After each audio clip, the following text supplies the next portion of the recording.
Sige po at muli ako po'y bumabati po ng isa pong mapagpalang gabi o araw po kung saan ka man po naroon ay meron po perfectong araw at panahon po ang Diyos para sa bawat isa po sa atin. Kaya naman ako po ay lubos at malugod pong bumabati po sa inyo po ng isa pong mapagpala pong panahon na hatid po ng Diyos sa bawat isa po sa atin.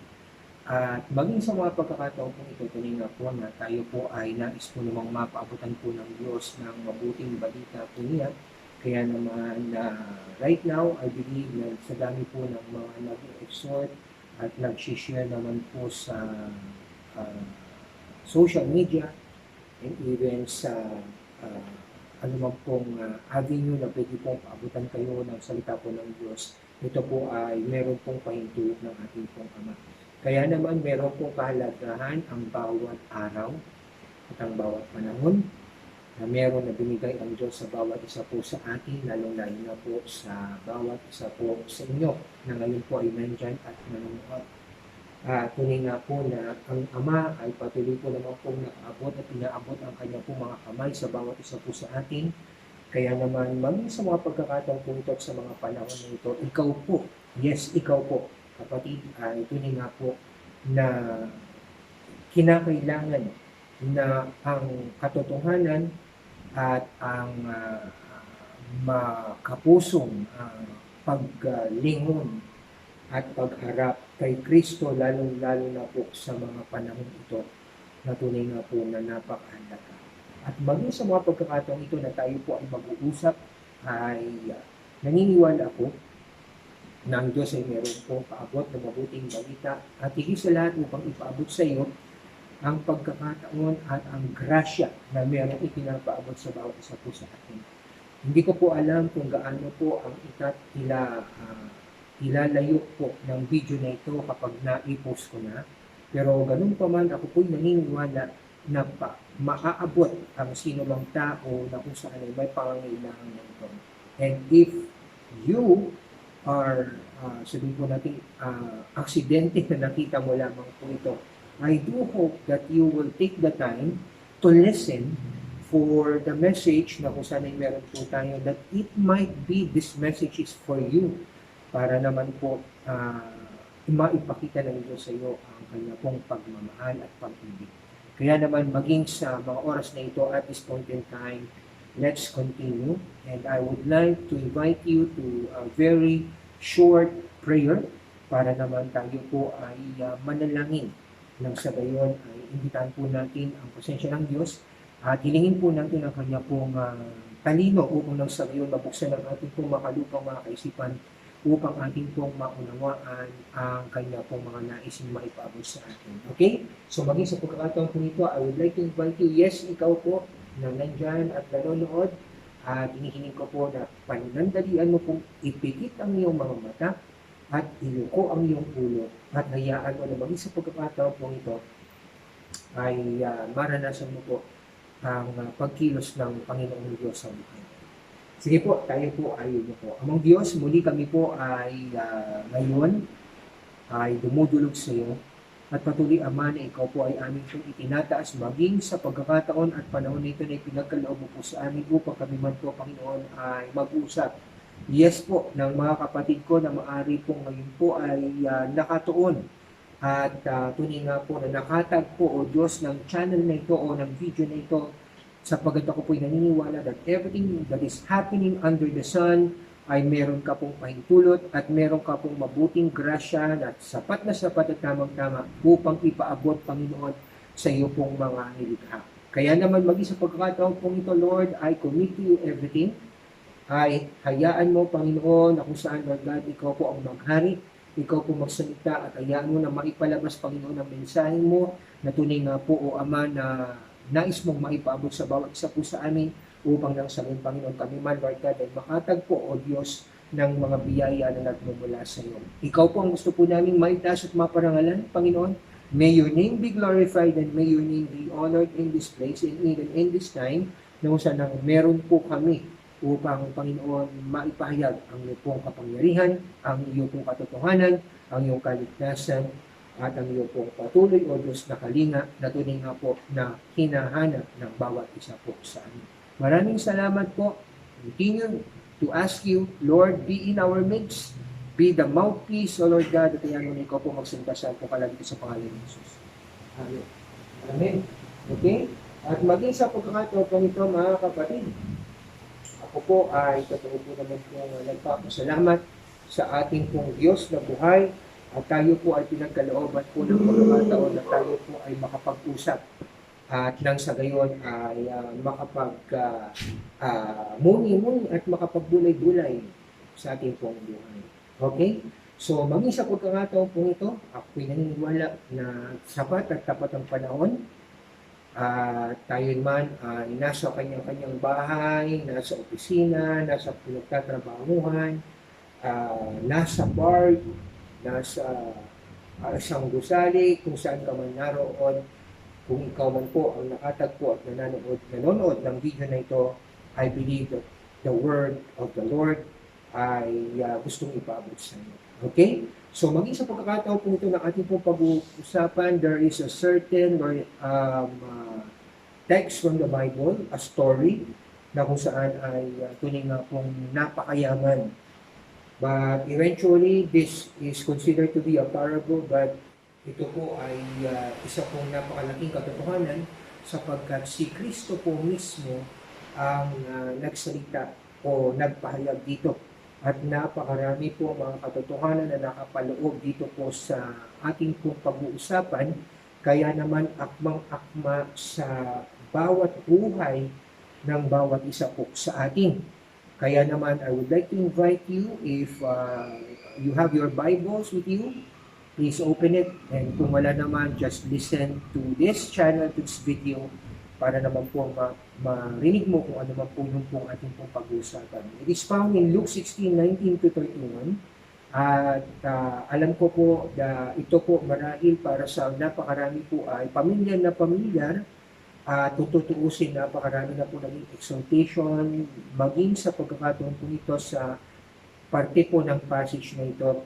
Pero ang salita po ng Diyos kailanman hindi po natin kayang talian, because ang kanya pong pahiwatig at patuloy po naman pong mensahe ay akmang-akma sa bawat panahon, past, present, and future.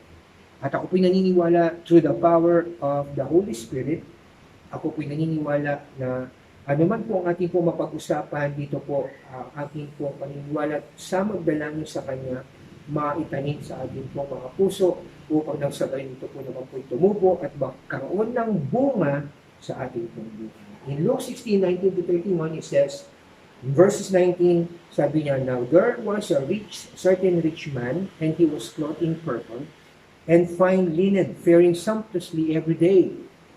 Okay? Meron daw po isang karampatang isang katauhan, isang mayamang lalaki na kung saan ay nakadamit daw po ng purple at tamang-tamang maayos pong damit at patuloy po naman po araw-araw na kumakain ng sagana sa kanya pong buhay, araw-araw. And in verse 20, sabi niya, at meron din naman a certain beggar named Lazarus was laid at his gate full of sores. Meron daw pong isa pong mahirap na nagpapalimos na kung saan ay nakahandusay lamang po sa kanya pong gate at punong-puno po naman po ng sugat ang kanyang katawan. In verses 21, it says, and desiring to be fed with the crumbs that fell from the rich man's table, sabi niya, at ang kanya pong ikinabubuhay lamang ay ang paghahangad na makakain kahit na po ng mga mumo ng mga pagkain na nahuhulog sa, sabihin po natin na table o yung pong lamesa ng mayaman. Okay? And sabi niya, kahit na po sa ganung pagkakataon, even the dogs came and licked his sores. Pati po yung mga sugat po niya, ang mga aso po naman po ay dinidilaan. So right here and right now, pinapakita po ng Lord sa atin about two kinds of character, two kinds of situation. Definitely, yung mayaman, character mayaman, maghirap, and then sabihin natin situation, yung pong sagana at pagiging salat, okay? Dahil po pinapakita po dito po na po yung pong mayaman, lahat po ng gusto niya, nabibili niya damit, pagkain, sagana siya, yung pong mahirap, nandun lamang po nakando sa isang gate, nagangat po ng mga tira-tirang pagkain na kung saan ay nahuhulog o naitatapon naman doon sa lamesa po ng mayaman at nang sa gayon pinapakita na kanyang kondisyon maging ang kanya pong sugat ay dinidilaan po ng mga aso. Pinapakita na kung saan hindi po na kaya magpagamot sa kanyang sarili. In verses 22 it says, "And it came to pass that the beggar died, and that he was carried away by the angels into Abraham's bosom, and the rich man also died and was buried." Okay, pinapakita po dalawang katauhan, dalawang sitwasyon, pero iisang kahantungan. Okay? Ibig sabihin, iisang kahantungan o kalagayan, yung pong tinatawag po na pagdating po ng kamatayan. Because death is common to man, ang lahat po yan ay aabutin. Walang sino man po ang mananatiling buhay po sa mundong ibabaw na ito, kung hindi siya man po ay aabutin po ng tinatawag po na kanya pong kamatayan. Okay? At maging sa pagkakataon po ito, in 23, sabi niya po, "And in haste he lifted up his eyes." Okay, and then sabi niya, being in torments, and set Abraham afar off and Lazarus in his bosom. Okay, two character, two situation. Sabihin po natin na dalawa pong patutunguhan. Okay, sapagkat pinakita po dito yung dalawang lugar, yung Abraham's bosom, meaning representing heaven, and then yung place of torment na kung saan naman po yung pong lugar na kung saan ang tao na malayo po sa Diyos ay mabubuhay ng malayo sa Diyos. Doon po sa dagat-dagat ng apoy na kung saan ay hindi namamatay ang apoy at doon ay punong-puno po ng paghihirap. Okay, two character, two situation, and two place of destination. And then in verses 24, sabi niya po, "And he cried and said, Father Abraham, have mercy on me and send Lazarus, that he may dip the tips of his finger in water and cool my tongue, for I am in anguish in the flame." Okay, in verses 24, sabi po niya, dito po ay humiling na po siya kanina po kay Abraham, representing Father God. Okay? Noong unang panahon, hindi po niya pinapansin po yung kalagahan ng importansya ng patungkol sa spiritual na mga bagay. Yes, there are physical realm and yung pong tinatawag na yung pong spiritual realm. Okay? And therefore, maging sa pagkakataon pong ito, hindi po nabigyan po ng pansin ng kalagahan po ng mayaman po yung pong patungkol po naman sa spiritual na bagay. Kaya naman, at this point in time, sa lugar na ito, ngayon po siya po ay humihiling. Okay? Kasi dati marahil wala na po siyang mahihiling. Kaya naman ni makipag-usap sa Diyos, hindi na po niya nagagawa. Kaya naman dito po, ito po, umiiyak siya. Kung dati hindi po siya umiiyak, okay? Ngayon po, umiiyak siya. And may dagdag ko po, this, sabihin natin parable of the text from the Word of God represents also two beggars. Two beggars, okay? Bakit two beggars? Bakit kamo? Kasi yung pong unang beggar, nung siya po ay nabubuhay, siya po ay namamanimos. Pagkatapos, pagkatapos naman po ng buhay na, hindi na siya namamanimos kasi nasa Abraham's bosom na po siya. Yung pangalawa, hindi nga siya namamanimos sa buhay na ito, pero pagdating po sa kabila, he was really the beggar. Okay, kaya naman napakaganda po ng pinag-usapan po natin. Kaya dito po, umiyak na po siya, sinabi niya, "Mahabag ka sa akin, Amang Abraham, ipadala mo si Lazarus upang nang sa gayon, idildil lang ang kanyang daliri sa tubig at nang sa gayon mapatakan ang aking dila, ang kanyang dila." Sabi niya, sapagkat siya'y naghihirap sa apoy nito. Dati po, kung papansinin po, sarap ng buhay niya, pero ngayon, he is now crying and asking and begging so that kahit na po mapatakan lamang po ng tubig, yung kanya pong tinatawag po na dila, ay malaking kaginhawahan na po sa kanya. Pero isipin mo dati po, gaano karaming tubig ang kanyang iniinom. Baka hindi lang tubig, baka galon-galon po ng alak ang kanya pong pinagpipiestahan araw-araw sa kanya pong buhay. Kaya naman, dumating po siya sa pagkakataon po ito. Dati po sagana siya, ngayon na hindi. And then in verses 25 it says, But Abraham said, Son, remember that thou in thy lifetime received thy good things, and Lazarus in like manner evil things, but now here he is comforted, and thou art in anguish. Dito po, ipinakita na po at ipinaalala ni Abraham sa rich man kung ano po ang meron po siya dati. Okay, so makikita po natin that in everything, lahat po ng biyaya po ng Diyos, na merong tinatangkilik ang tao ay galing sa Diyos.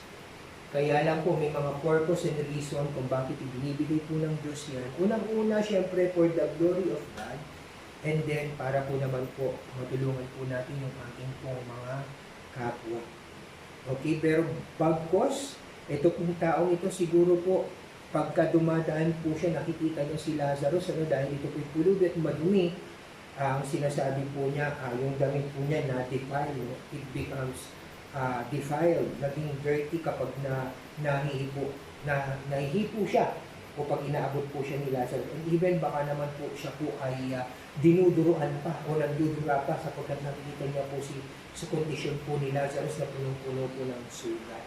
Kaya naman maging sa pagkakataon po nito, at this point in time, kung papasinin po natin, it clearly speaks na kung saan when we die or people die, sabi nga po naman, magkakaroon po ng pagpapaalala sa lahat po ng mga bagay na meron at mga bagay na dapat sana'y nagawa pero hindi po natin nagawa. Kaya naman maging sa pagkakataon po nito ay humihiling po yung po mayaman for a certain amount of mercy para naman po matugunan yung kanya pong mga pangailangan. In verses 26 it says, And besides all this between us, sabi niya, and you there is a great gulf fixed, that they that would pass from hence to you may not be able, and that none may cross over from thence to us. Ano pong sabi niya? Kapag namatay na daw po ang tao, meron po daw pong malaki pong malalim na balon, na imposible ang sino man pong tao na nandoon bilang kaluluwa ay tatawid pa sa kabila at pupunta pa sa kabila. Kaya naman, sabi nga po, man's destiny is sure doon po sa kabila. Ibig sabihin, meron pong takdang lugar na itinakda ang Diyos para sa bawat isa. At ang masakit, bawal po ang mangapit bahay. Hindi ka po pwedeng mangapit bahay para naman po palipat-lipat. Okay, kasi sabi niya kasi meron daw pong malalim po naman po hukay. Okay, in verses 27, it says, And he said, I pray thee therefore, Father, that thou wouldst send him to my father's house. Una, ang sabi po niya, si Lazarus magdibdib lang ng tubig sa daliri at ipatak sa kanyang hila. Ngayon po, nagre-request na po siya na kung saan ipadala si Lazarus sa kanyang bahay dahil meron daw po siyang 5 kapatid. Now, he sees the importance of warning his brothers. Samantalang dati po, hindi po niya yan binibigyan ng pansin at hindi po niya inaalintana. Kaya naman po, now, he has a change of mind. Okay? In verses 20, it says, For I have 5 brethren, that he might testify unto them, lest they also come into this place. Ano kung gusto niya? Gusto po niyang magamit po para naman po magsilbi pong, sabihin po natin, at tagapagpaalala doon sa kanya po mga kapatid na marahil po ay nabubuhay din po katulad po niya sa panahon po niyo. Kaya naman ang gusto niya mag-testify daw po si Lazarus sa kanila. Pero sabi po naman po ni Abraham, But Abraham said, They have Moses and the prophets, let them hear them. Ano pong sinasabi po dito ni Abraham? Ang sinasabi po niya, si Moses stands for the law. What is the law? And therefore, ano po, though the law stands for the Pentateuch, pero ganun pa man po, ay gusto pong sabihin po ng ating pong Panginoon that marahil ito po symbolism ni Moses is the Bible, the Word of God. Okay? And then even the prophets. Sino po yung prophets? E di yung po mga tao na ginagamit po ng ating pong Panginoon para naman po para naman po magpahayag ng salita ng Diyos. Sabi niya po ganito po, They have Moses and the prophets, let them hear them. Makinig sila sa kanila. Okay? And then sabi niya, mayaman, and he said, nay, Father Abraham. Sabi niya, but if one go to them from the dead, they will repent. And he said unto him, if they hear not Moses and the prophets, neither will they be persuaded. Sabi niya, if one rise from the dead. Sabi naman po ni Abraham, kahit naman po, meron pong patay na muling bumangon at dumating po at pumunta po sa kanila, kung hindi rin naman po nila pinapakinggan yung po si Moses at ang mga propeta, therefore, kahit na po yung patay na muling nabuhay, hindi po nila mapapakinggan. Kaya naman mag-isip pagkakataon po, tingnan po natin kung ano po yung mga katotohanan patungkol po sa buhay po ng pamayaman. Ito po, una, siya po ay sagana. Sagana sa kayamanan, sagana sa mga gamit, sagana sa pagkain. Okay? And then in verse 2, sabi niya, okay, kung i-contrast po natin yan sa mahirap na si Lazarus, hindi po ganyan ang sitwasyon niya, kabaliktaran. Pero yung pangalawa, sabi niya, isang katotohanan, sabi niya, he died and his body was buried.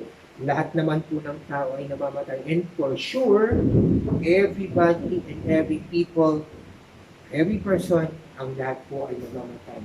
It is an appointment na ginakailangan pong harapin po ng tao at without any delay, sabi nga po natin, dapat po ang tao po ay haharap po dyan. Bakit po dito po, pwede kang magsuhol upang nang sa gayon, ang kaso mo po ay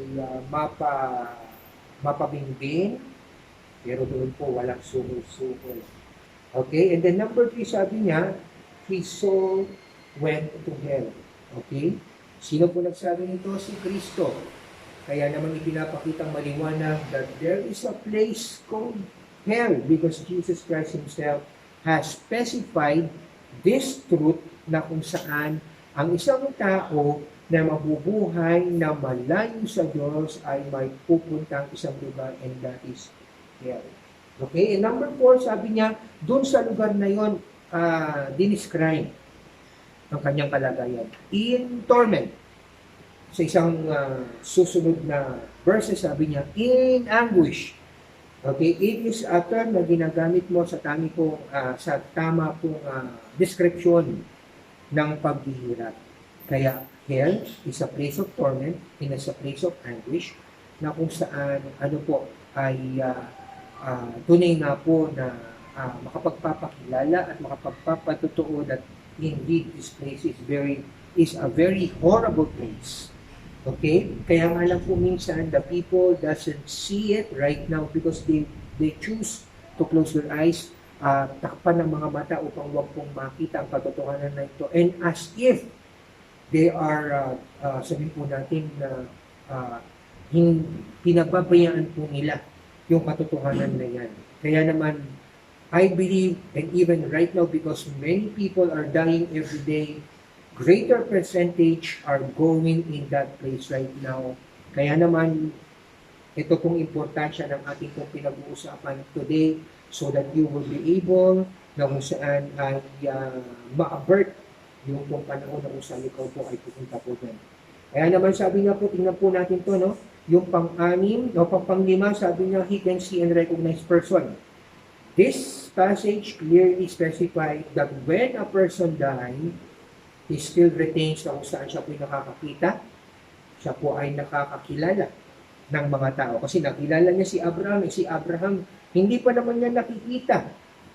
And therefore, nakilala rin po niya sino po? Si Lazarus. And then pang-anim, sabi niya, umiyak po siya ng pagmamakaawa upang nang sa gayon nakaramdam din po siya ng tinatawag po na uhaw. Isipin mo, mga minamahal, isipin mo po kung ikaw po ay uhaw na uhaw at wala na pong pagkakataon na ikaw po ay makainom.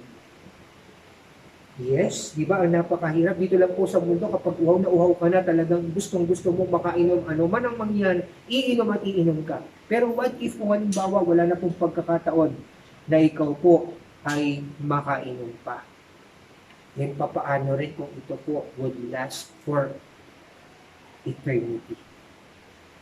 Isipin mo habang panahon na ikaw po ay mauuhaw dahil sa init. Hindi po ba napakahirap? Kaya naman, sa pangpito, sabi niya, meron din po siyang tao kasi nakakapagsalita. Meron siyang mata dahil nakakakita. Meron siyang pag-iisip dahil nakakaalala siya. Naalala nga niya yung mga kapatid niya eh. Diba? Meron po siyang katalinuhan. Meron po siyang damdamin. Dahil ano po, nakakaramdam pa po siya at meron po siyang emosyon. Meron siyang tining.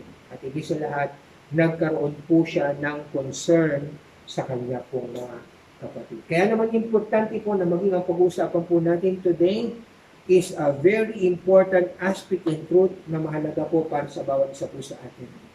If you have not turned to Jesus Christ now, this is the right moment and the right time that you must do. Ang title po ng pag-uusapan po natin, sabi niya, Turn to Jesus now. Bakit po ba tayo po kinakailangan pong mag-turn kay Jesus? Okay? Turn to Jesus now because He should be the focus of our lives. In verses 19, makikita po natin ang tatlong bagay. The rich man is a rich man. Therefore, and pagkatapos sabi niya, he was clothed in purple and fine linen and faring sumptuously every day, kumakain every day. And then meron pong magagarang damit. Probably, sino po ang mga tao po na kung saan ay makakapag-enjoy ng mga, sabihin po natin, ng mga biyayang ito? A person who is focused on gathering more fishes. Yung pong tao na ang focus lamang po ay kumita ng kumita. Okay? Kaya naman, mag-isa pagkakataon po ito, maarahil, kinakailangan mo pong magkaroon po ng pagmumuni at pagbubulay-bulay. Tanungin mo ang iyong sarili, sino po ba at ano ang focus ng buhay mo today? Saan ka po ba nakatingin? Sino po ba naghahari sa buhay mo? Sino po ba ang nangunguna? Because when you have a focus, yun po palagi ang inuuna mo. At kung sino ang pinopokus ng buhay mo at kanino nakatuon ang focus mo, doon mo binibigay ang buhay mo. Kaya naman, on both hands, meron ka pong pagpipilian. Una, you can focus to the world, just like the rich man, and I believe probably he is focused on the world dahil kaya nga rich man. Pero hindi ko po sinasabi na ang lahat po naman po ng mayaman ay sabihin po natin na nakapokus lang sa kayamanan. Pero kung ikaw po ay totoong nakapokus lang dito, there is something that you need to think about. Okay? Kaya nga, it's either you can focus sa mundo or you can focus on the Lord Jesus Christ. Okay? At kaya naman, mag-isa pagkakataon pong ito, sabi niya, bakit kinakailangan po natin mag-focus kay Lord? Bakit? Because we cannot serve two masters. Matthew 6:24, no man can serve two masters. Sabi po niya, it's either he will hate the one and love the other, or else he will hold to one and despise the other. He cannot serve God and mammon. Ang sabi po niya, hindi ka po pwedeng makapaglingkod sa dalawang Panginoon. Okay? Hindi po pwede. Hindi po pwede na ikaw po'y maglilingkod sa Diyos at maglilingkod po sa pera. Kung ikaw po'y maglilingkod sa Diyos, therefore yung po pera at kayamanan mo, talento mo, panahon mo, because there are three things na gusto ng Panginoon na bigay mo. Yung time, treasure, at saka yung talent mo. Kaya naman, kung si Lord ang focus mo, therefore ang lahat ng ito ay binibigay mo sa Diyos bilang pagsisilbi sa Kanya. But never that you cannot serve both two master. You have one heart, you have one life, and you have one allegiance. Kanino mo binibigay yan? At kung kanino mo binibigay yan, all the rest ay kasunod na binibigay mo. Kaya naman, just a thought, isipin mo, sino po ba at ano po ang focus ng buhay mo. Okay? Number 2, sabi niya po, turn to Jesus now because He should be the focus of our life. Bakit? Because if we are going to gain the whole world, we forfeit our soul and our life. Mark 8:36-38, sabi niya po, for what doeth a man to gain the whole world and forfeit his life? Anong makukuha ng tao? Makuha man niyang sanlibutan pero mawawala naman sa kanya ang kanyang buhay. For what should a man give in exchange for his life? Anong pwede mong ipagpalit? Ano ba ang katapat ng buhay mo? May sapat na halaga ba ang buhay mo? Nag-iisa nga lang yan. Natandaan mo, yan po yung regalo ng Diyos sa iyo. Kaya walang sapat na alaga na pwedeng ipantapat sa buhay mo. In Mark 8:38, "For whosoever shall be ashamed of me and of my words in this adulterous and sinful generation, the Son of Man also shall be ashamed of him when he cometh in the glory of his Father with the holy angels." Kaya nga sabi niya, kung ikaw po ay makamit mo ang sanlibutan, therefore you stay attached to it, kasi kung sino po ang attached sa iyo, yun ang ipagmamalaki mo. Ano bang pinagmamalaki mo ngayon, kapatid? Mga minamahal, mga kaibigan, yung bang kayamanan mo na limpak-limpang na salapi? Kung yan po ang pinagmamalaki mo, therefore ano po, nagkakamali ka. Pero kung ikaw po ay nagmamalaki kay Kristo, sabi nga po niya, because you have been so blessed by God, and therefore lahat ng blessed ng Lord sa ginagamit mo, therefore it is like saying that I am not ashamed of Christ. Okay? Sapagkat sabi nga po niya dito, kapag ikinahiya mo si Kristo, dahil ang gusto mo ay ang kayamanan ng sanlibutan, therefore nagkakamali ka. Ang sabi niya, ang warning na kung ikakahiya mo si Kristo now, therefore ikakahiya ka rin daw po niya sa harapan ng kanya pong mga angheles sa kaluwalhatian ng kanyang amang nasa langit. Kaya naman, tulay na napakahalaga na pagmuni-munian po natin ito. Bakit? Sapagkat sabi nga po niya, when a person dies, we cannot bring anything. You cannot bring anything, not a single centavo. Okay? Hubad kang dumating, hubad ka rin aalis. Kaya nga in Psalm 49:17 it says, "For when he dieth, he shall carry nothing away. His glory shall not descend after him." Kahit na po ano po kataas ang nagawa mo, na-accomplish mo sa mundong ibabaw na ito, kung hindi naman po ito patungkol kay Kristo. Therefore, tandaan mo po, yung pong mga plaki mo, yung pong mga certificate mo, hindi mo yan madadala. At sa Panginoon, hindi po yan importante, dahil ang mahalaga sa Kanya ang kaluluwa mo. Which is, kung hindi mo ibibigay ang focus sa Kanya, therefore binibigay mo sa iba, therefore kung sino mo at pabibigyan mo ng focus mo, yun ang sasamahan mo, hindi yan. Galatians 6:8, sabi niya po, "For he that soweth unto his own flesh shall of the flesh reap corruption." Kung halimbawa po, ang iniisip mo na lamang po palagi ay ang iyong flesh, kung yun ang magiging mahalaga sa iyo, ang aanihin mo lamang ay yung pong corruption, pagkasira, and even death. Pero sabi niya, "But he that soweth unto the Spirit shall the Spirit reap eternal life." Kaya nga kung halimbawa po sa dalawang magkabila kung panig, kung sino po ang iyo pong pinaglilingkuran, kung ikaw po ay nagtatanim sa mundo, nagtatanim sa flesh, nagtatanim sa kayamanan, therefore ang aanihin mo, because ang lahat ng mga bagay na ito ay meron pong katapusan, therefore ang aanihin mo rin ay katapusan din. Pero ganun pa man, if you sow to the Spirit, therefore meaning you are sowing to God, therefore ano po, you will gain eternal life. Huwag mong kalilimutan why you need to focus your life to God, to Jesus. Sabi niya, why do you need to turn to Jesus and to focus to Him? Because He is your Redeemer. Siya lamang po ang tanging pong pwede pong probisyong ibinigay ng Diyos para ikaw po ay matupos mula naman po sa kasalanan at maging sa kabayaran nito. Psalm 49:9-15, "But God will redeem my soul from the power of Sheol, for He will receive me." Sabi po niya, He is the only provision of God para tayo po'y tubusin sa kamatayan. And that is the punishment of sin. Kaya naman, Jesus Christ died for you on the cross so that you can have, magkaroon ka po ng pagkakataon na magkaroon ng buhay na walang hanggang.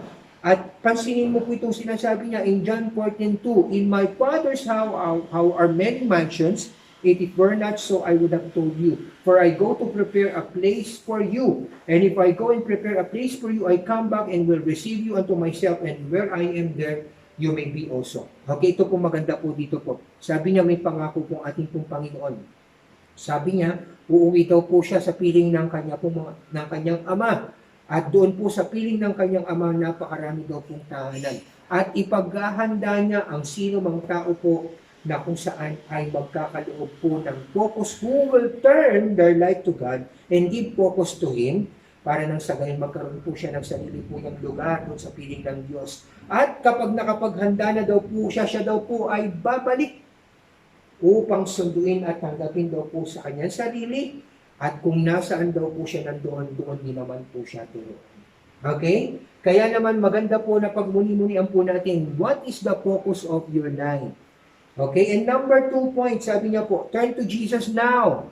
Man's life is fixed to his appointment. Ano pong ibig natin sabihin in verses 22 to 23?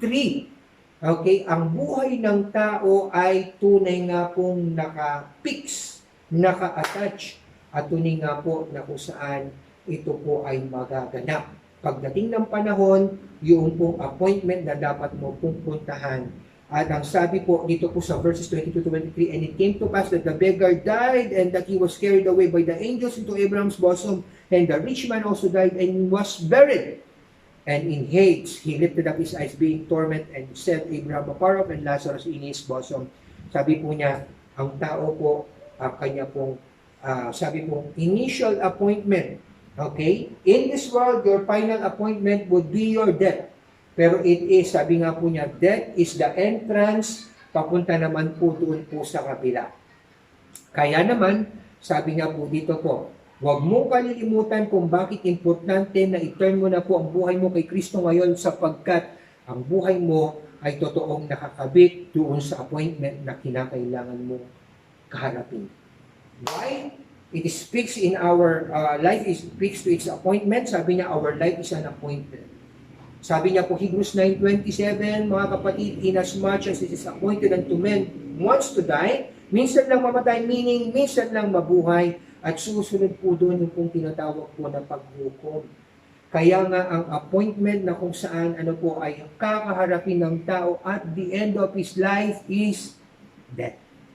Okay? Kaya sabi ng Lord ni Paul sa kanyang isang sinulat, where, O death, is your sting? Okay? Kaya naman, the death is yung kinakailangan po nating huling pagtagumpayan. Pero ganun pa man, gusto ko pong sabihin sa iyo that Jesus, sabi niya, conquered even death for you and for me. Okay? Sabi nga po niya, ano po mga appointment natin? Sabi niya, appointment to live and to life. Bakit ka mo? Kasi binigyan ka ng Diyos ng buhay, binigyan ka niya ng appointment para naman po mabuhay sa mundong ibabaw na ito. And then pangalawa, sabi nga po, appointment to die. Okay? Appointment to die para naman po, lumipat po tayo doon po sa kabila. Pero ganun pa man, matapos po yung dalawa, appointment to live and appointment to die, therefore, binibigyan po tayo, and even in this lifetime, ng appointment to reconcile with God. Sabi po niya, Amos 3:3, shall two walk together except they have agreed. Pwede ka bang sumama sa Diyos nang hindi ka nakikipagkasundo sa Diyos? Definitely not. If you will live away from God, therefore you are not agreeing with His will. Ano ba yung will ng Lord? Yung will po niya ay isa pong plano na napakaganda para sa iyo. Kaya lang, ang mahirap, yung pong plano hindi mo po tinatanggap at inaakma sa buhay mo. Kaya naman within this lifetime is, sabi natin, opportunity para naman ikaw po ay makipag-reconcile to God. At magagawa mo lamang yan sa pamamagitan by turning your life to Jesus. When we have an appointment with God, dapat kapag dumating ka po sa punto po ng reconcilement o yung pakikipagkasundo sa Diyos, do not forget to repent. Okay? It is part of the reconciliation na pinagkakaloob ng Diyos sa iyo. Repenting. And then sabi niya, being redeemed. Sino po ang Redeemer mo? Siyempre si Jesus, because He lives. He died, He rose again, and now He lives. He redeemed anyone who will completely trust their life to Him. Be restored. Siyempre, kapag nagbigay ka po ng buhay kay Lord, bibigyan ka po niya ng bagong buhay, kaya nire-restore ka niya. Be revived. Binibigyan ka po niya ng pagkakataon para magkaroon po ng panibagong buhay as if you are revived from the dead. Sapagkat katotohanan naman po, sabi po niya, because if we are living away from God and we are living according to our will, therefore, sabi po niya, definitely we have fallen short of the glory of God. And therefore, we need revival. Okay? Ang revival na sinasabi po na kung saan minsan tinanggap mo na si Kristo ay muli kang papainitin. Pero ganun pa man, anyone who was living, sabihin po natin, far away from God, needs revival sapagkat dapat po maituunto ang buhay po nila sa Diyos. Okay? And then, sabi po niya, kung papasinin po natin anyone na kung saan may kinakailangan po ng CPR at tapos yung kuryente, nakalimutan ko po yung tawag.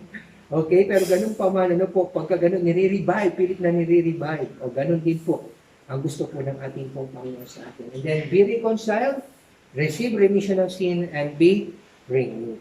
Okay? Our life is an appointment, sabi niya, be reconciled with God, 2 Corinthians 5:18, but all things are of God who reconciled us to Himself through Christ and gave us the ministry of reconciliation. Through Christ, it's the ministry of reconciliation. Do not ever miss the reconciliation part dahil it is a way na kung saan ito po ay mapapasama po naman sa piling at sa pamilya ng ating pong Panginoon. Okay? And number 4, sabi niya, syempre, pagkatapos po ng appointment to life, appointment to death, appointment to reconciliation, pero dapat po yung appointment to reconciliation, life, reconciliation, syempre, bago ka dapat mamatay, makipag-reconcile ka na kay Lord. Kasi, pagka nag-fail ka na makipag-reconcile kay Lord, therefore, ang susunod na po doon is appointment with judgment. Kaya sabi po doon sa Hebrews 9:27, it is appointed for man to die only once and then sabi niya judgment. In 2 Corinthians 5:10, sabi po niya ito po maganda for all those believer na kung saan ay mamamatay. Okay? Appointment for, sabi po naman po, na pupunta po sa judgment seat of Christ or of God. 2 Corinthians 5:10, for we must all made manifest before the judgment seat of Christ.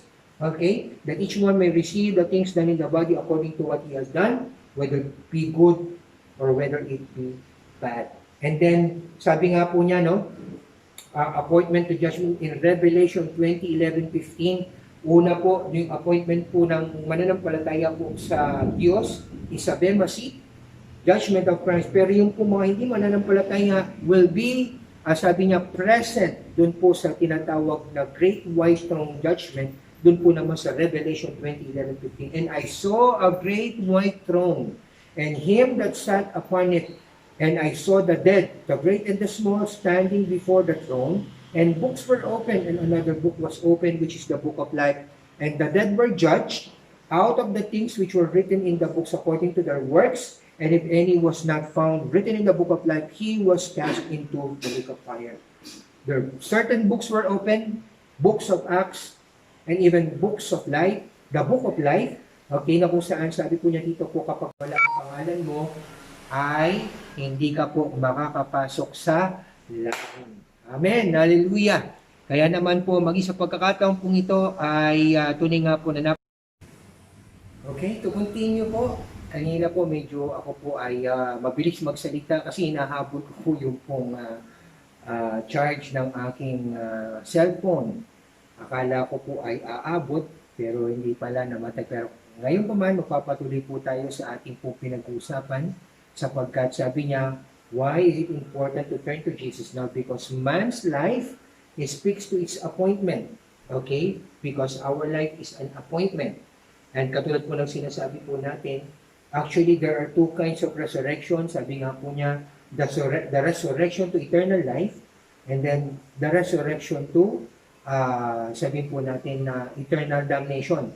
Kaya naman, ang una pong mabubuhay ay yung pong mga tao po naman po na kung saan ay may pananampalataya sa ating pong Panginoon at sa huling parte na kung saan ang mga tao pong mabubuhay muli ay haharap sa trono yung pong mga tao pong walang pananampalataya o yung pong mga taong hindi nakalista ang pangalan sa aklat ng buhay, yung po mga taong tinake for granted po yung pong mga katotohanan patungkol sa Diyos, yung po mga tao na kung saan ay hindi po pinahalagahan yung patungkol po sa mga katotohanan ng salita po ng ating pong Panginoon. And definitely yung po mga tao na kung saan na-miss po nila si Kristo bilang Panginoon nila, tagapagligtas ng kanila pong buhay. And definitely, if you are going to miss Christ in your lifetime, ito naman po ang masasabi ko po sa inyo, basahin mo po ang Bible. Therefore, if you miss Christ, you will not miss Him.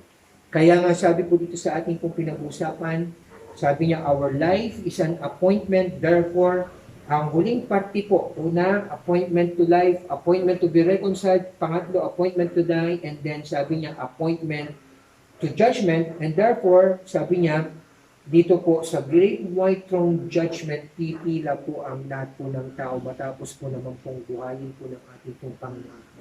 As a matter of fact, sila lang po yun. Sapagkat ang bawat isa po naman po ay haharap at tunay nga po magsusulit po sa harapan po ng ating pong Panginoon. Kaya naman, maging sa pagkakataon po ito ay kapag ang tao po ay wala daw po sa nakasulat ang pangalan sa aklat ng buhay, therefore, he will not ever enter heaven, but bagkos pupunta po siya sa lake of fire. Okay?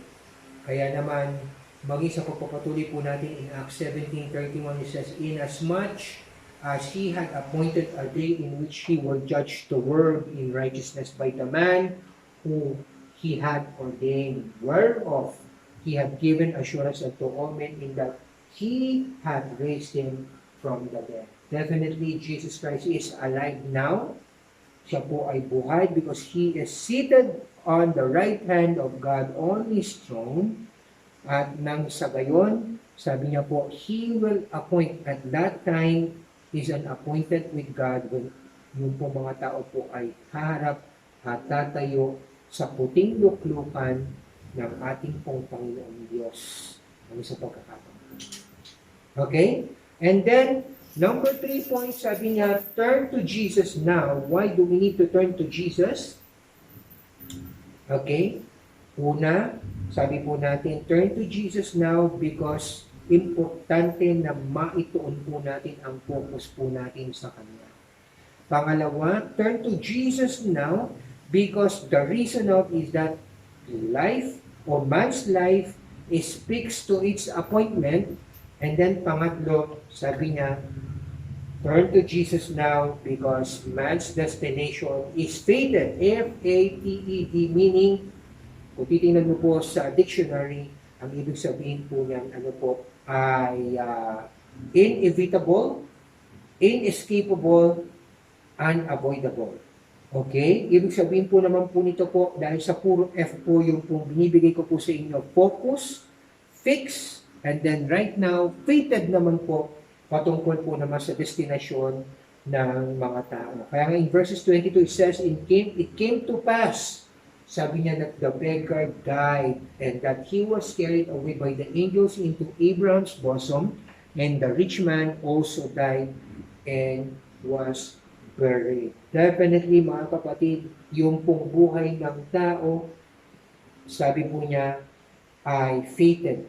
It is inevitable, it's inescapable, and even unavoidable. Kaya lang maganda po sa ating pong Panginoon ito po. Sabi po niya, sa isang passage in 2 Peter, sabi niya, yung pong panahon ng kanya pong pagdating ay hindi po dumarating. Pero hindi po nangangahulugan na hindi po na gustong tuparin ang kanya pong pangako, pero gusto po niya na ang bawat isa po ay magsisi dahil ayaw po niya ang bawat sino man po ay mapahamak. Kaya nga, bago po dumating po yung panahon na yon, sabi po niya, tayo po ay inaasahan po ng Diyos, inuutusan ng Diyos, pinapaalalahanan ng Diyos na ngayon lumiko ka na at tumingin ka na kay Kristo. Because man is destined to punishment because of our sins. Sabi nga niya, Romans 6:23, for the wages of sin is death. Kaya naman po ang tao po is definitely headed to destruction. Kaya naman make 180 degrees turn para naman po pumunta ka po sa direksyon ni Kristo. Huwag ka pong iikot ng 360 degrees dahil kung saan ka nang galing, doon ka rin po babalik. Kaya naman 180 lang. Para naman pag ikot mo, pumunta ka po sa direksyon papunta po kay Kristo. Kaya naman sabi po niya, turn to Jesus now because man's destination is fated, it is inevitable, and is inescapable. Bakit po inescapable, inevitable? Because man's destination is fated, do not let God and to live like fools. Sabi niya, do not neglect God. Okay? Sapagkat, kung papansinin mo po ito pong mayaman, katulad po ng sinasabi po natin kanina, he neglected God. Though he is, sabi po natin, part of the, sabi po natin na he was, sabi po natin na Israelites, okay? Maari po that he was an Israelite, okay? Miyembro po ng piniling bayan ng Diyos. Pero ganun pa man, kasama po siya doon po sa tinatawag na fate ng lahat ng tao na kung saan inescapable, unavoidable, and inevitable. Okay? Kaya naman, maging sa pagkakataon na yun, sa panahon na yun, ang buhay po ng mayaman, clearly seen that he have neglected God, but even pursued the things that can make him happy. Kaya naman, kung papansinin mo po, in both hands, you need to choose between God and the things of this world. Okay? The things of this world can bring you happiness, but it is temporary. But God can bring you, give you happiness, and that happiness will spring up even to the next life, and therefore, when you are there sa piling ng Panginoon, it will be eternal. Kaya nga, do not ever in this lifetime, because this is all you have, your lifetime, nothing less. Yung pong pagbibigay ng buhay, kaya sabi po sa Ecclesiastes 3:1, there is a time for everything. A time to be born, and a time to die. Yung pong born, sa Diyos yun. Yung die, sa Diyos yun. Bakit ka mo? Sino po ba ang nagbibigay ng buhay? Sino po ang humuhugi sa bawat tao sa tiyan ng kanyang, sinapupunan ng kanyang ina? Ang Diyos. Sa Kanya yun. Walang makakakuha nun sa Kanya. And kahit na po yung pong kamatayan, sa Kanya pa rin yun. Dahil kapag sinabi niya, o tama na, uwi ka na. Mabuti kung sa Kanya uuwi ikaw, pero paano kung hindi? Okay, umalis ka na dyan. Tandaan po natin, our time is in the hands of God. Kaya naman, ang atin lang yung in-between. Pero paano mo po ginagamit yung in-between na binigay ng Diyos sa buhay mo? Kanino mo binibigay? Kanino mo ipinapagamit? Kanino mo sinosurrender? Kaya naman mahalaga pong pagmuni-munian natin sapagkat all you have today is just a lifetime. And in your lifetime, do not ever neglect God. Huwag mong hahayaan na hindi magiging parte ng buhay na ito sapagkat gusto ng Diyos maging kaparte ng buhay mo palagi. Because without Him, we are nothing. At kung hindi mo siya gagawing kaparte, therefore ano po ang kahihinatnan mo sa iyong buhay. Kaya naman, do not ever neglect or put out God in your life. Definitely kapag nilabas mo po ang Diyos sa buhay mo, you are living like fools. Okay? Katulad po ng, ito po, yung pong Luke 12:20, sabi po niya, but God said unto him, thou foolish one, this night is thy soul required of thee, and the things which thou hast prepared, who shall they be?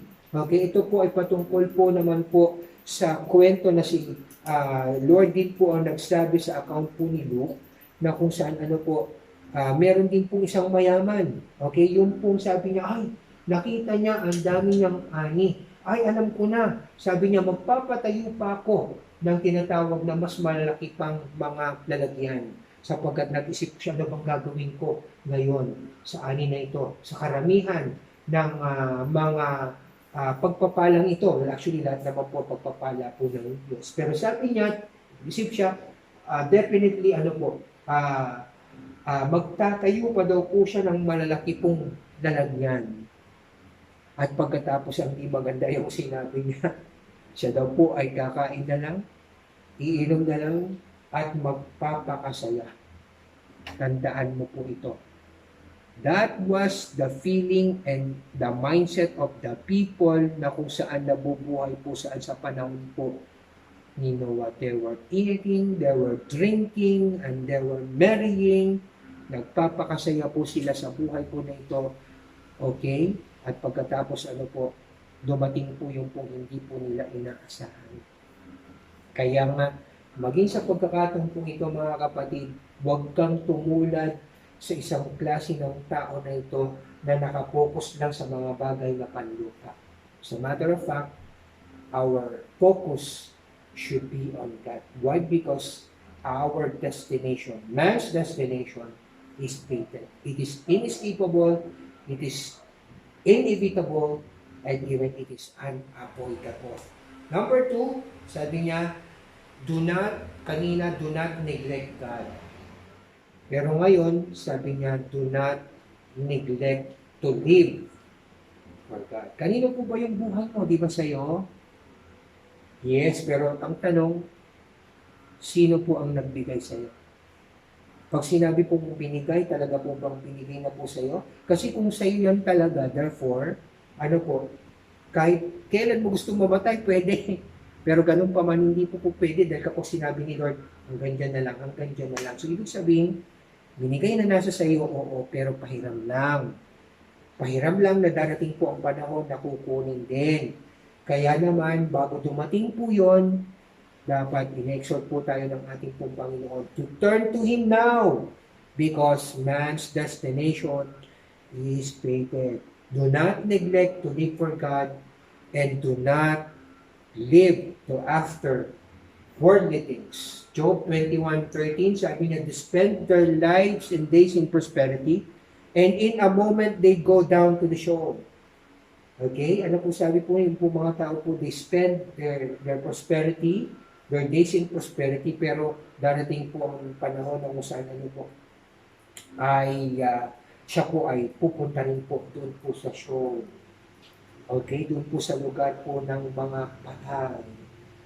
Pero ganun pa man, gusto ng Diyos, ikaw po ay mabuhay sapagkat He is the God of the living and not of the dead.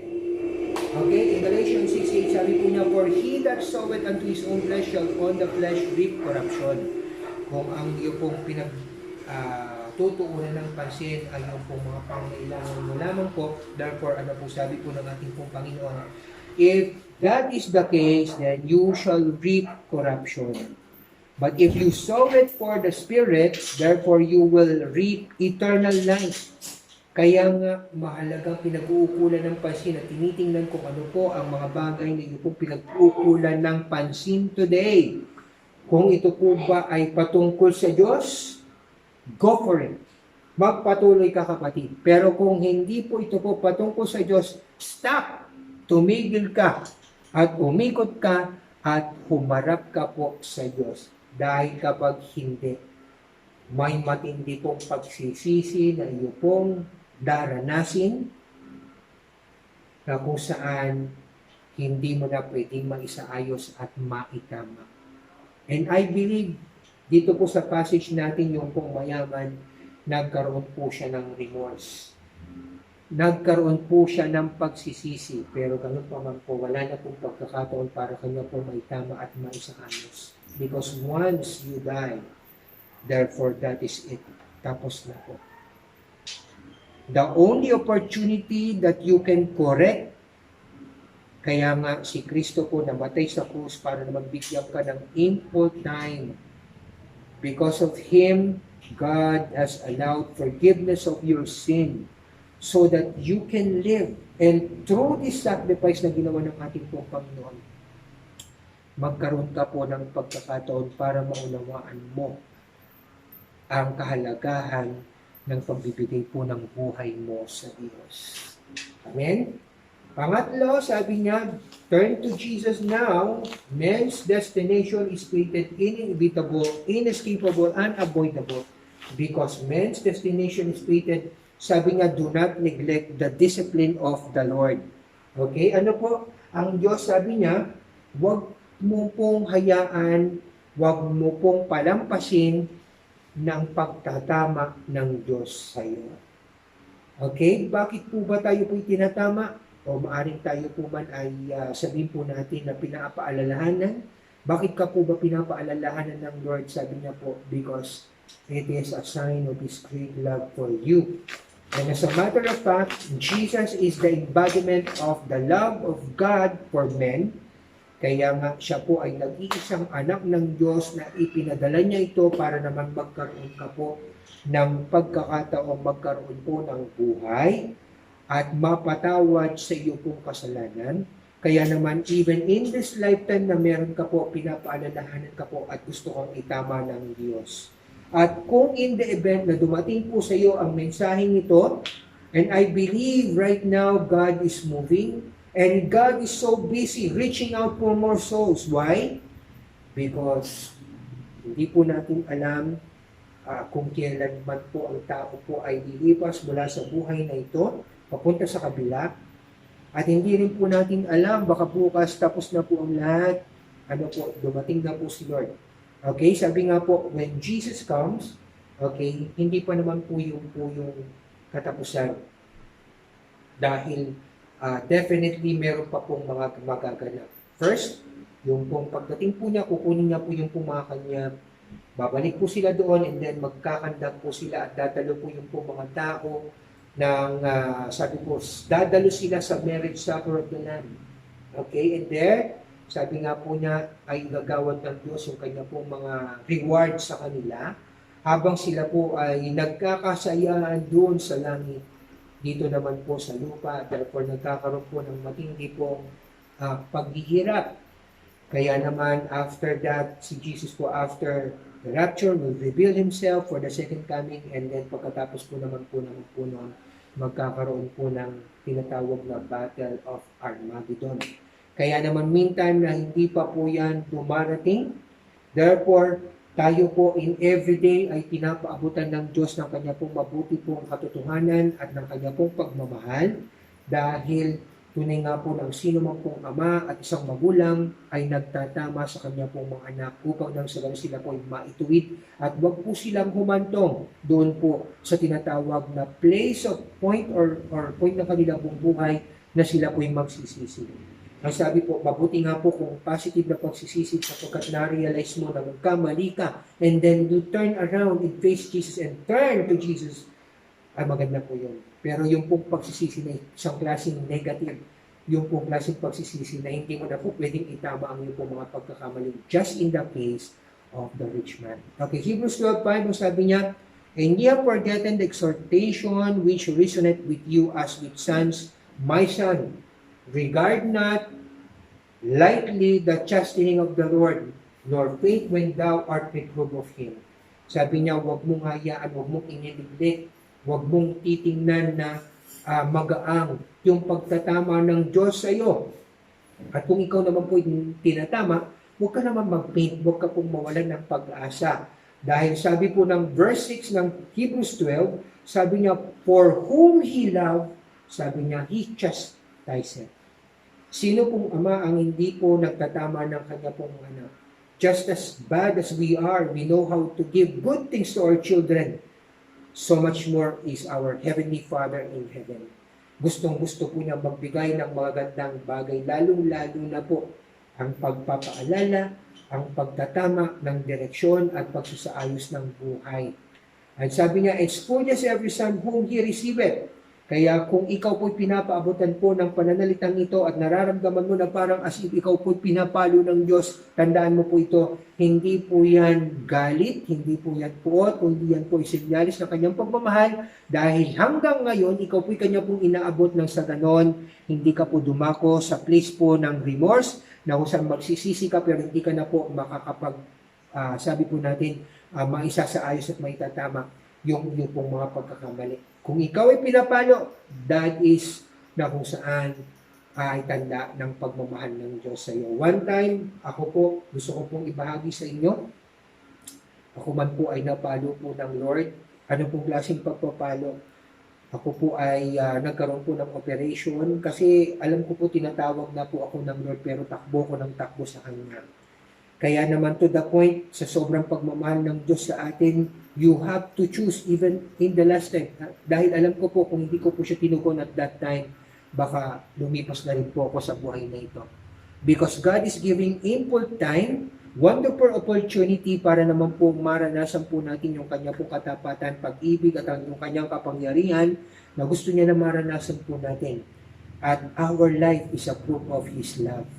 Kaya naman, maging kung ikaw man po ay papaluin po ng Diyos, that is the sign na kung saan gusto ka po ng maalis doon sa iyong kinasasadlakan. Tandaan mo kapatid, kung ayaw mo na po dyan sa iyo pong kinalalagyan, mas lalong ayaw ng Diyos na nandyan ka. Kung yan po ay pugad po ng kamalian at kasalanan, gusto ng Diyos na umalis ka dyan. At kapag ikaw po'y nagmatigas ang ulo, papaluin ka po ng Diyos, maalis ka lamang dyan, di bali na po umuwi kang luhaan. Basta na lang po naman, ikaw po ay maging tama at maging ayos. Dahil ayaw po ng Diyos na sa uling pagkakataon, ikaw po ang tatamaan. Kaya naman, mag-isa pagkakataon ito, in verse 7, sabi niya, it is for chastening that ye endure, God dealeth with you as with son, for what son is there whom his father chasteneth not? When He chastise at you, pag pinalo ka po, dinigil ka po niya as His son. Okay, kaya naman kapag pinapalo ka, patunay po yan, ikaw po ay mahal ng Diyos at ikaw po ay anak po niya, kaya po ikaw po ay kanya pong tinata. Okay? And then sabi niya po, ano po? Number 4, sabi niya, because man's destination is fated, do not neglect so great a salvation. Hebrews 2:3, sabi niya, how shall we escape if we neglect so great a salvation, which having at the first been spoken to the Lord was confirmed to us by them that heard. Okay, ano pong sinasabi po ng ating pong Panginoon? Paano ka makakaligtas kung iyo pong ipagwawalang bahala ang napakadakila at napakalaki pong kaligtasan na dulot ng ating pong Panginoon sa bawat isa po sa atin? Tandaan po natin, wala na pong ibang sacrifice. And even the good things that we do, hindi po makakasapat para tayo po ay magkaroon po ng sarili po nating kaligtasan. Because sometimes, tayo po ay nananangan sa mga bagay na pwede po nating mabuting gawin. Opo, hindi po masamang gumawa ng mabuting gawa. Pero that is not the sole, sabi niya, source na kung saan ikaw po ay magkakaroon ng kaligtasan. It is not by your deeds. It is not by your works. Okay? Hindi po doon. But by the grace of God, through the faith in His Son, Jesus Christ. Kaya nga, since, sabi niya, man's destination is fated, inevitable, inescapable, unavoidable, turn to Jesus now and do not ever neglect so great a salvation. Because after, yung pong tinatawag po natin ng appointment to die, kapag nag-fail ka makipag-reconcile kay God at makipag-ayos sa Kanya, because at the end of the day, sa Kanya lang, ikaw po may pananagutan, ikaw po ay sasagutin at patuloy na may sasagutin sa Kanya kapag nag-fail ka. Therefore, ang susunod po doon, ang kalunas-lunas na tinatawag po na paggagawad ng kung ano po ang tapat at karapat-dapat po na may pagkaloob sa iyo na tamang-tama nakatapat ng lahat ng ating pong maling nagawa. Kaya nga sabi niya, if we are going to neglect so great salvation, paano pa po tayo makakaligtas? Paano pa tayo makakaalis?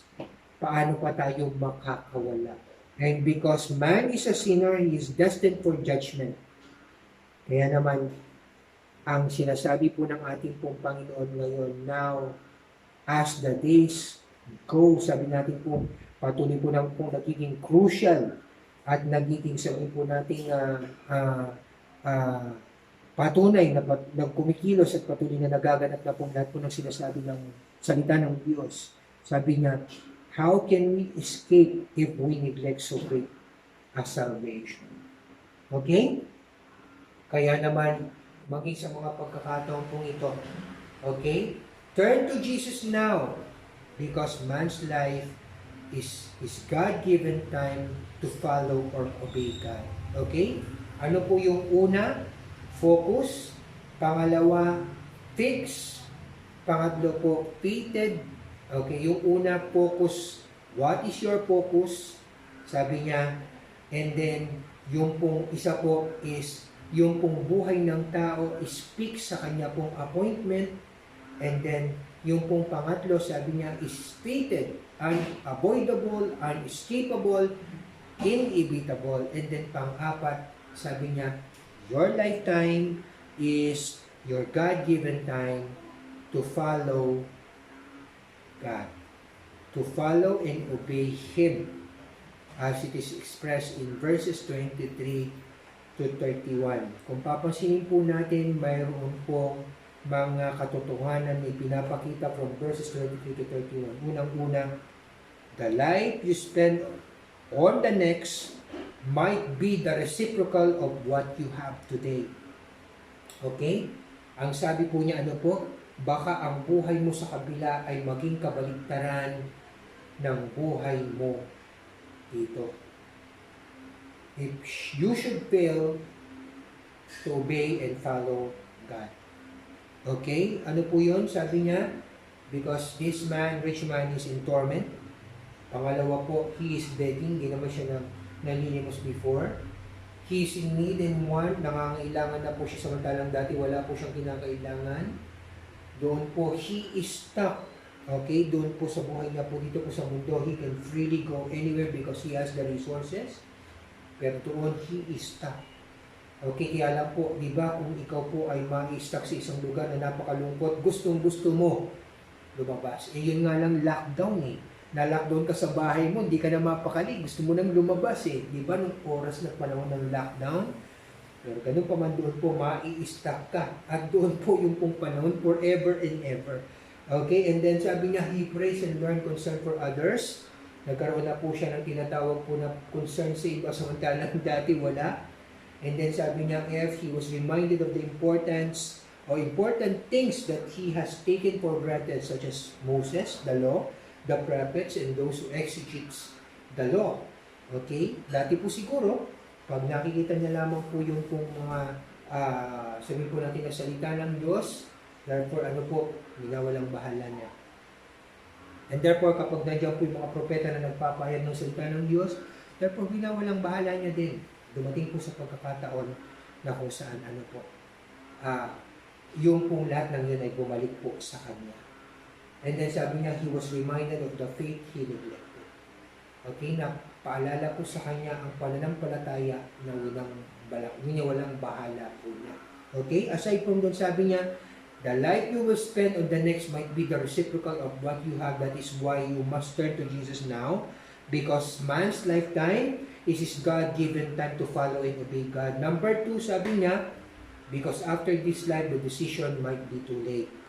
Okay? Katulad po ng sinabi po doon po sa nangyari po sa rich man. It is too late for him. But it is not too late for you. It is not too late for us. Habang may buhay, may pag-asa, sapagkat ang buhay na yan ay galing sa Diyos. Kaya naman kaloob po niya sa iyo para makilala mo siya, para pagsilbihan mo siya, para naman isuko mo ang buhay mo sa Kanya. In Joshua 24:15 it says, and if it seems evil unto you to serve Jehovah, choose you this day whom you will serve, whether the gods which your fathers served that were beyond the river, of the gods of the Amorites, in whose land ye dwell, but as for me and my house, we will serve the Lord. Okay? Dito po sa Israel, merong dalawang mountain.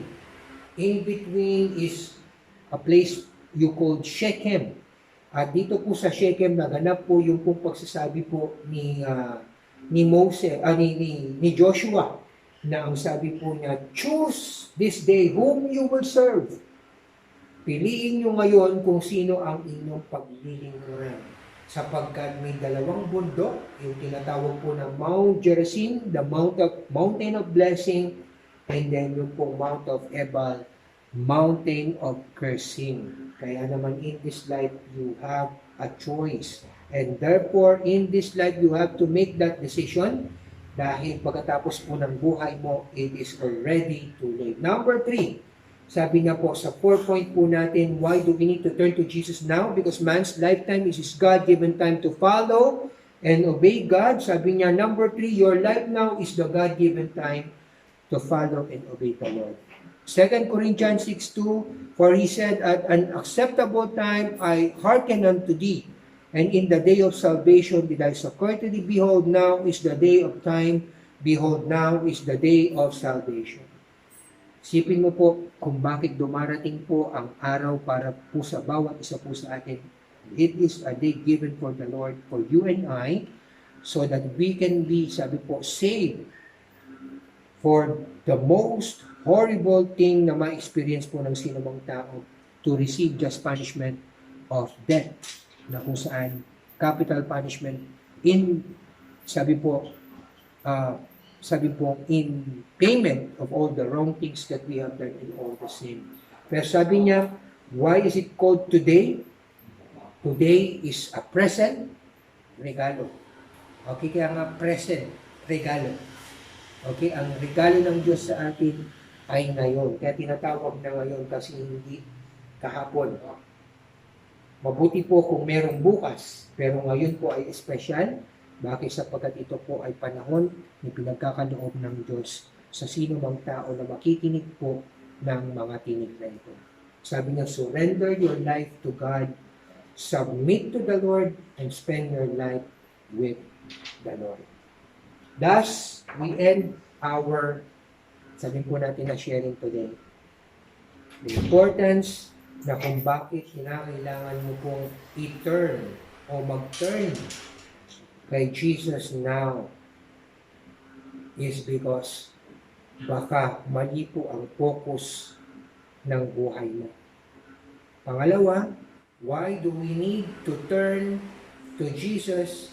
Because baka nakakalimutan mo na fix po ang appointment po ng tao. Minsan lang ang buhay mo, kapatid. Wala na po kasunod. And therefore, yung pangatlo po, kung bakit kinakailangan po natin mag-turn now kay Jesus, because ang destination po ng tao is fated, definitely sure, at hindi mo pwedeng iwasan, layuan. And then, pang-apat, sabi nga po, why do we need to turn to Jesus now? Because now is the day of salvation, and this life and this time ay maaari pong kaloob po ng Diyos para ikaw po'y sumunod po sa Kanya. To follow, meaning to obey God. Kaya naman po, maging sa pagkakataon pong ito, ako po ay patuloy po naman pong naninigluhod at patuloy po naman pong lumalapit po sa inyo upang maging sa pagkakataon pong ito, now is the time that you need to make that decision. God created you. You should give back your life to Him because He owns your life. Siya ang lumikha sa iyo, kaya naman kinakailangan pong ibalik mo po ang buhay mo po sa Kanya. Kaya naman, ako po ay nagsusumamo sa inyo, turn to Jesus now. Sabi nga po ng John 14:6, I am the way, the truth, and the light. No one comes to the Father except through me. Kaya naman, kung hindi mo pa po ginagawa po ang pagkakataon na yan, now, I believe and I know that the Holy Spirit is there with you. And He is now, sabi niya po, nagpapahayag po sa iyo. Kung ang puso mo po ay parang dinadabog-dabog, kumikirot-kirot, it is not me. Wala pong anumang pong kakayanan ang tao para naman po ipamulat at sabihin po natin na ipahayag ang malalim at makapangyarihang katotohanan ng Diyos maliban sa Espiritu ng Diyos. Kaya naman kung maging sa pagkakataon po ito nararamdaman mo po na ikaw po ay kinakausap ng Diyos sa pamagitan po ng message na ito, now is the time because tomorrow might be too late. Kaya naman mga kapatid, mga minamahal, gusto kong sabihin sa iyo na dahil po sa pagmamahal ng Diyos, ibinigay ng Diyos ang kanya pong bugtong na anak para sa iyo. para hindi mo kinakailangan ikaw po'y maparusahan, hindi mo kinakailangan ikaw po ay mapunta po doon po sa lugar na kung saan ay tormented and punong-puno po ng anguish because of Jesus Christ's death on the cross, His resurrection. Actually, that is the whole gospel, the good news na pinapabalita po ng Diyos sa atin that Jesus Christ died, resurrected, and ascended. Siya po naman po ay pumanik po sa langit and then now seated at the right hand of the Father, in-accomplish niya po ang lahat ng bagay for you and for me. Turn to Jesus now. It is very important for you. Mahalagang mahalaga na kung saan kunin mo po at tanggapin mo sa puso mo ang lahat ng ating pong napag-usapan. Or else, it will be too late for you. Kaya naman, with that, gusto ko po kayo pong anyayaan sa isa pong may klipong panalangin. Opo, panalangin upang tayo po ay lumapit po sa Diyos. At kung it is your first time to come to God and to turn to Him, well, this is your appointed time to reconcile with God. Kaya naman, bring your cell phone to somewhere private, pwede ka makipag-usap sa Diyos. Hindi po ako kung hindi ikaw. Makipagkasundo ka sa Diyos, una, you must repent, o una, you must recognize that you are a sinner. And then, you must repent. At pagkatapos mo pong mag-repent, therefore, you must surrender your life to God and allow Him to redirect you to the direction na gusto po niya na pupuntahan mo. Sige po, dalhin mo po yung cellphone mo, makipag-usap ka po sa Diyos. At ako po ay nakakaramdam na kung saan marami po ang hinihipo ng Diyos today. Because now is your appointed time, huwag mo pong kaligtaan at huwag mo pong pabayaan ang special na oras at panahon na ito para makipagkasundo ka sa Diyos. Ito pong katotohanan, hinihintay ka po niya. Sige po, tayo po ay manalangin. At maging sa pagkakataon po ito, I would like to lead you for a very simple prayer. Simple prayer of repentance, simple prayer of acceptance, and simple prayer of, sabihin po natin ng pagbibigay ng o surrender ng buhay mo sa Diyos. Sige po, tayo po'y manalangin. Father God, patawarin mo po ako sa aking mga nagawang kasalanan. Ikaw lamang ang nakakaalam ng aking buhay. At maging sa pagkakataon pong ito, kinikilala ko ang aking mga pagkakamali at ang aking mga pagkakasala. At ngayon, Panginoon, ako po ay nagsisisi. At nang sa gayon ngayon, Panginoon, ay ibinibigay at ipinagkakaloob ko sa iyo ang aking sarili. Hinihiling ko po, Panginoon, na pumasok ka sa aking puso bilang sarili kong Panginoon at tagapagligtas. Sagipin mo ako, Panginoon, sa kaparusahan at kabayaran ng lahat ng aking kamalian. At hayaan mo, O Diyos, na maging sa pagkakataong ito, magkaroon ako ng buhay na walang hanggan. At ang aking pangalan ay maisulat sa aklat ng buhay sa pamamagitan mo. Lord, sinusuko ko sa iyo ang aking buong buhay at hayaan mo, Panginoon, na maging sa pagkakataong pong ito, Panginoon, pagharian mo po ako at manguna ka sa aking pong buhay. At ako'y nangangako na magmula ngayon, ako'y mabubuhay para sa iyo. Sa pangalan ni Jesus. Amen. At kung ikaw po ay nanalangin po at sumunod sa panalangin na yan, ang Diyos po ay tapat. Ang sabi niya po sa John 6:37, ang sino man pong lumalapit sa Kanya kailanman ay hindi po niya itataboy. Kaya naman I would like to pray for you right now, for all those people na kung saan po ay sumunod po sa panalangin na yan. Father God, ikaw pong nakakakilala at nakakaalam ng sino man taong sumunod po sa panalangin na yan. At tunay nga po, Panginoon, na napakalawak ng iyong pong kapangyarihan upang gamitin ang lahat po ng kapamaraanan upang abutin ang gusto mo pong abutin. At sino man, Panginoon, na maging sa pagkakataong ito, inaabot po, Panginoon, ng mga pananalitang ito nagmumula sa iyo upang ipaabot ang iyong pong pag-ibig, ang iyong pong kaligtasan, at maging ang iyong pong pagpapatawad sa pamamagitan ni Kristo na aming pong Panginoon na nagbubo at nagbigay ng kanya pong banal na dugo. upang kami po ay magkaroon po ng kaligtasan at buhay na walang hanggang sa pamamagitan niya.